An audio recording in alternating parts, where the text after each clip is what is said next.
melakukan kegiatan beribadah dengan normal. Wabillahi taufiq wal hidayah. Tafadhol Ustaz, kami persilahkan. Assalamualaikum warahmatullahi wabarakatuh. Assalamualaikum warahmatullahi wabarakatuh.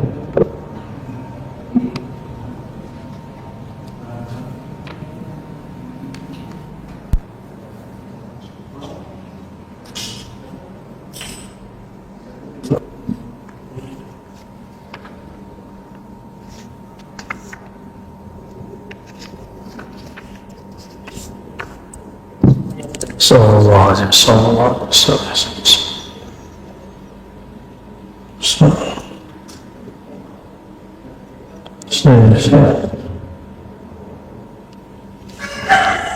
Assalamualaikum warahmatullahi wabarakatuh. Alhamdulilladzi amarna bil imani wat taqwa wa amarna bi an naqul qawlan sadida. Wa sallallahu ala nabiyyina Muhammadin alladhi qala man kana yu'minu billahi wal yawmil akhir falyaqul khairan aw liyasmut. Amma ba'du. Allahumma salli wa sallim wa barik ala nabiyyina Muhammad al-fatih lima ughliqa wal khatim lima sabaq nasir al-haqq bil haqq wal hadi ila siratal mustaqim wa ala alihi haqqa qadrihi wa miqdarihi al-azim. Amma ba'du. Bapak, saudara, sahabat, jamaah subuh yang diberkahi Allah, banyak hari ini orang tidak hanya kena virus badan, tapi banyak yang kena virus pikiran. Mulai dari takut kena virus, takut miskin, takut kena, takut ini dan segala macamnya. Semoga rasa takut itu tetap ada di dalam diri kita, tapi kita bisa kendalikan. Jangan kemudian membuat kita putus asa kepada Allah Subhanahu wa Ta'ala.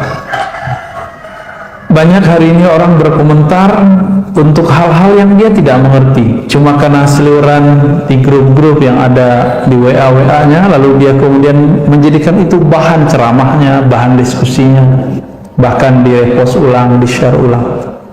Pagi ini, pagi yang berkah ini, Imam Muhammad ibn Abi Bakar ibn Abdul Qadir Syamsuddin Ar-Razi yang wafat tahun 660 Hijriah, beliau mengajarkan kita senai as-sumt, yang berarti diam. Bagaimana caranya diam? Diamnya orang yang tidak ahli ya tidak berkomentar.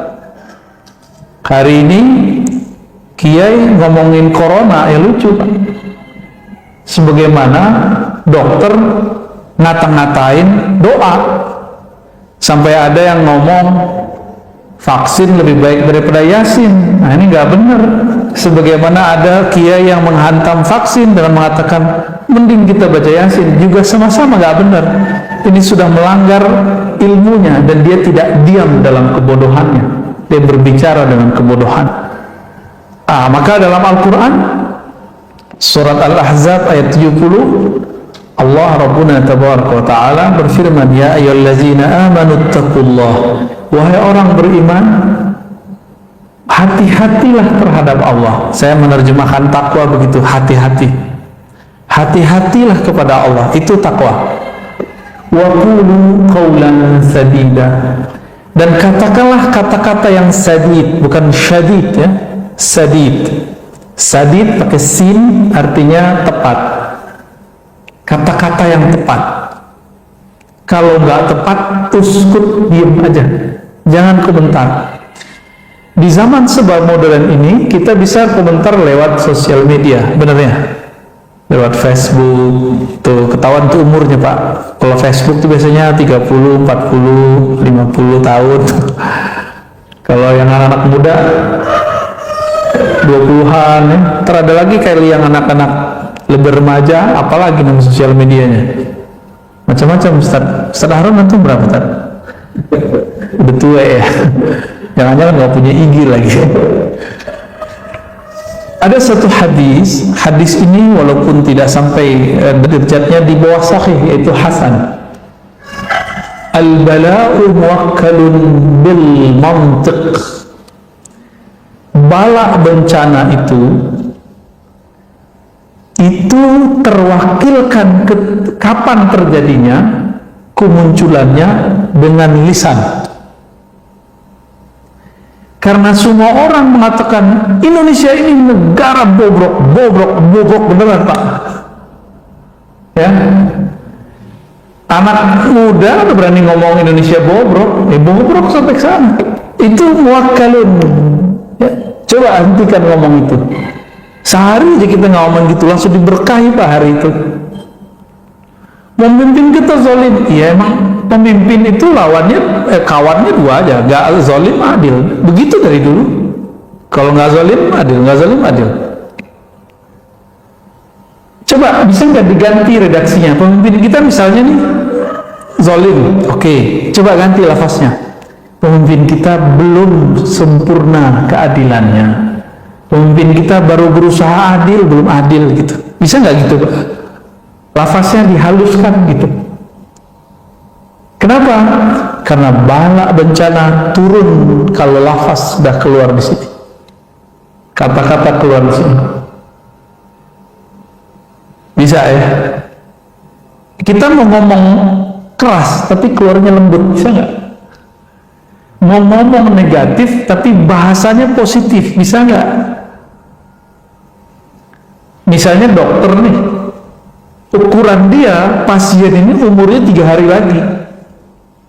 Emang dia ngomong ke ahli warisnya, gimana keluarganya? Dah, kamu diam aja, ntar 3 hari lagi paling. Memang begitu. 3 hari lagi mati, apa begitu? Gimana? Bahasa yang bagus gimana? Doain bapak ya. Ya semoga diberikan yang terbaik. Itu aja, itu lebih baik. Maka dalam hadis Nabi, ketika ada orang sakit keras, itu ada yang ya Allah mati aja, saya mati aja gitu. Dalam hadis itu kejadian Pak. Ternyata karakter itu sampai hari ini kita lihat, masya Allah kawan saya yang alumni kalau Corona Delta itu cerita ya. Kita juga alumni Pak, tapi bukan alumni yang baru ini. Dia nggak dapat ruangan di rumah sakit dan dia menyaksikan keluhannya nggak lama jadi mati ya Allah mati beneran.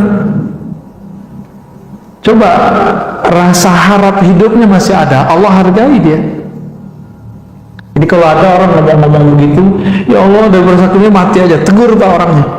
Tegurnya gimana? Kamu udah dapat jaminan kalau mati masuk surga. Kalau sudah dijamin mati aja. Berjamin Pak? Belum. Betul orang yang mati karena taun ini salah satunya virus itu masuk syahid kalau dia ridho. Kalau dia nggak ridho nggak mati syahid ya. Nah ini kabar gembira plus kabar pahitnya. Sahabat-sahabat kita, orang-orang tua kita, orang-orang ya, dekat kita, tetangga kita yang meninggal karena corona ini, lalu dia ridho, dia syahid. Tapi kalau dia ngomong kayak tadi, mati aja, Tuhan kok begini amat, jahat amat. Udah, gimana orang begitu mau syahid? Ya, sakit kali Pak ya. Orang kayak gitu bukan syahid tapi sakit jiwanya, sakit rohaninya. Nah, ini hati-hati nih, al-bala muwakkalun bil mantiq. Bapak nih tengkar sama istri terus ngomong, kamu kalau begini terus saya stroke nih, tunggu aja Pak. Gimana biar supaya nggak stroke? Nggak jadi. Bapak bayar dengan puasa atau sedekah, kafarah namanya. Bayar sedekah Pak. Yang baik. Ya Allah ampuni saya lisanku berkata tidak benar. Ya. Kamu kalau begini kita cerai nih, nunggu waktu cerainya Pak. Ya, tinggal nunggu waktu cerai. Jangan ngomong begitu. Ya. Marah ke anak. Kamu ini bodoh amat, bodoh beneran. Diam aja kalau kita kesel ngajarin anak. Kan ini sekarang zaman-zaman anak-anak sekolah di rumah ya, kesel aja, tapi jangan bilang anak bodoh, anak bandel, jangan ngomong gitu. Itu bala bencana tuh. Kalau pernah lakukan istighfar ya, dipegang kepala anak kita, jangan-jangan kita ngajarin anak kita nggak pakai doa ya. Ini ibu-ibu, bapak-bapak bapak ngajarin anak pakai doa nggak? Makanya marah mulu. Kalau pakai doa mau marah nggak jadi pak, mungkin kita menghindar. Ini rahasianya. Baca Fatihah dulu, biar gak marah-marah mulu. Ya.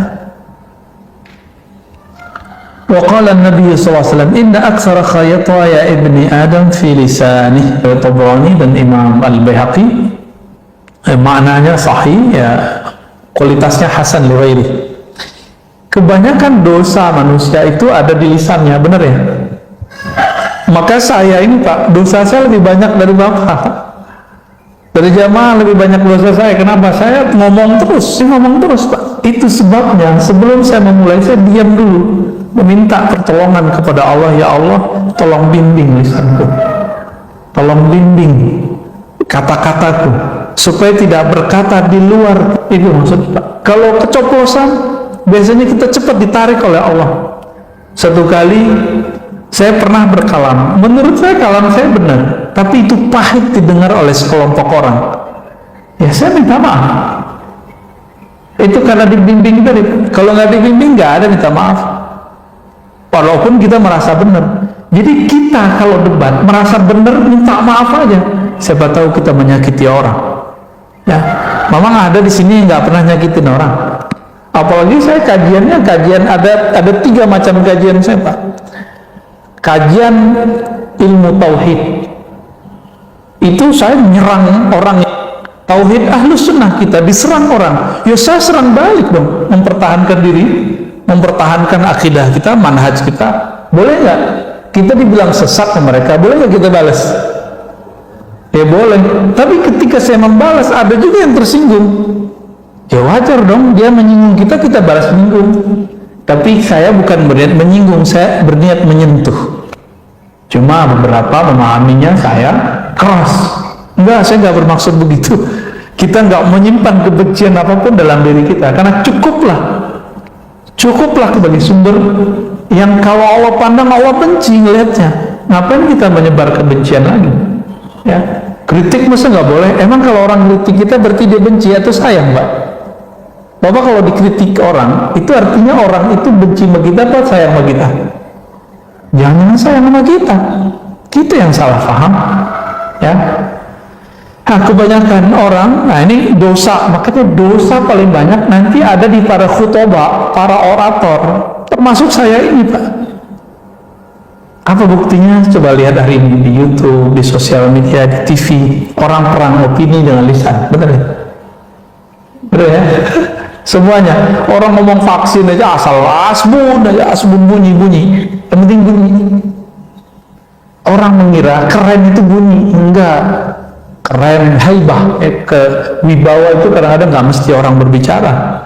Nah, tapi karena saya lagi di daulat berbicara, ya saya berbicara, Pak ya. Yang penting khutbahnya bukan lagi sholat ya.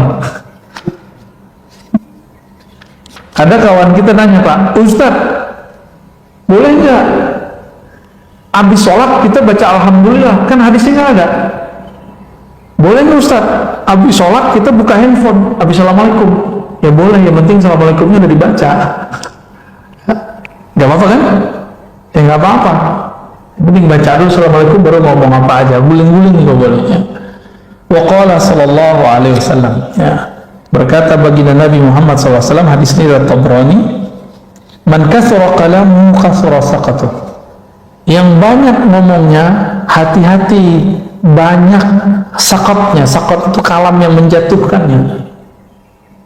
Waman kathura saqatuhu kathurat dzunubuh. Siapa yang banyak jatuhnya, salahnya, akan banyak juga dosa yang mengiringinya. Dzunub itu bahasa Arab artinya sesuatu yang akan berakibat di belakang hari. Itu. Waman kathurat dzunubuhu kanat an-naru aula bih. Kalau sudah banyak dosa, ya neraka yang dikejarnya. Ini bukan panitia neraka, Pak. Nabi lagi ngingetin kita, hati-hati sama lisan. Lisan ini ujungnya surga atau ujungnya neraka, dua aja. Ya. Tapi sekarang orang lebih meneraka-nerakakan orang lain. Yang paling lucu itu, Pak, kajian antum yang di sini, tapi kajian saya itu dipotong, terus ada yang komen itu disampaikan ke saya. Komennya lucu, gimana komennya? Ini yang paling lucu bagi saya mau ketawa kalau dia komen begini. Saya bersaksi nanti di akhirat bahwa si orang ini, orang jahil ini, pembawa fitnah ini, dia telah bawa kedustaan. Kira-kira gitu maknanya. Dia lupa, gak baca ayat. Kalau di Quran disebutkan setiap orang nanti dia gak akan sempat Pak bersaksi, gak akan sempat ya. Yang ada Bapak ketemu saya, paling menghindar. Bapak ketemu saya pun menghindar. Kan Bapak ngira saya ini Ustadz kan seharusnya gak banyak dosa, tapi kan saya banyak dosa Pak. Dosa akal, dosa batin, banyak dosa saya. Ketika Bapak nanti mencari, jadi kan nanti orang-orang di akhirat itu nyari backup, nyari syafaat. Kan nggak ketemu Rasulullah, cari guru. Bapak nanti nyari-nyari guru, gurunya lagi kesusahan. Semua orang nanti nyari Nabi Adam. Nabi Adam bilang dari surga. Kata Nabi Adam, cari Nuh juga bilang begitu. Nuh mengatakan, dulu umatku aku doakan hancur. Datang ke Ibrahim mengatakan, saya pernah bohong 2 kali. Bohongnya itu benar loh Pak, Nabi Ibrahim. Itu beliau merasa nggak bisa memberi syafaat orang. Sekarang mursyid sok-sokan, udah sering bohong, sok-sok bisa nyelamatin murid. Ustadz dengan jamaahnya sok-sok bisa menyelamatkan murid, ngancem-ngancem orang dengan neraka. Nauzubillah min dzalik. Nauzubillah min dzalik. Nabi Ibrahim bohongnya benar. Itu beliau malu untuk membantu umat manusia. Lalu kita siapa? Dengan dosa-dosa yang kita lakukan setiap hari, melihat handphone, melihat dunia, melihat TV, mikir yang nggak benar, ngomong, komentar yang nggak jelas. Terus antum bisa mau selamatin orang? Ya, mau ustadz kan, mau kiai kan, mau habib ya sama semua. Hatta Nabi Isa, hatta Nabi Musa, apa kata mereka? Itu fa'tu Muhammadan, datanglah kepada Muhammad. Makanya Nabi Muhammad ngomong, Anal Fatih, akulah yang menutup. Maka muncullah salawat, namanya salawat Al-Fatih. Itu dari situ tuh hadisnya. Jangan dikira itu bidah ya. Salah satu salawat favorit saya setelah salawat Ibrahimiyah yang kita baca dalam salatnya, dalam tasyahud.